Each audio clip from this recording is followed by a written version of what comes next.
একটা নিঃসঙ্গ রেললাইন বহু বছর ধরে বন্ধ পড়ে আছে।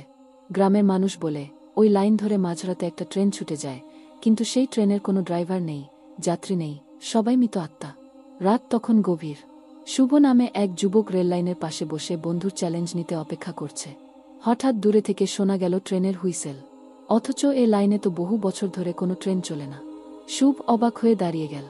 মুহূর্তের মধ্যে হাওয়া কেঁপে উঠল, আর একটা কালো ট্রেন সামনে দিয়ে ছুটে গেল। জানালার ভেতর শুভ স্পষ্ট দেখল পচা মুখ, গলিত দেহ, আর শূন্য চোখওয়ালা যাত্রীরা তাকে হাত নেড়ে ডাকছে। ট্রেনটা চলে গেলেও শুভির চারপাশ অন্ধকার হয়ে গেল।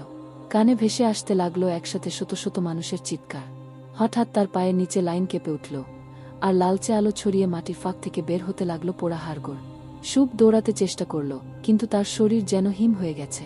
পিছন থেকে সেই মৃত ট্রেন আবার ফিরে এলো। এবার যাত্রীরা জানালা দিয়ে হাত বাড়িয়ে শুভকে টেনে নিল ভেতরে। সকাল হলে লাইন খালি, আশেপাশে কিছুই নেই, শুধু একটা মোচড়ানো হাত পড়ে থাকে রেলের পাশে। গ্রামের মানুষ বিশ্বাস করে, যে একবার মৃতদের ট্রেনে উঠে যায় সে আর কখনো ফিরে আসে না। হ্যালো বন্ধুরা, এরকম রহস্যময় ভিডিও দেখতে চ্যানেলটা সাবস্ক্রাইব করুন।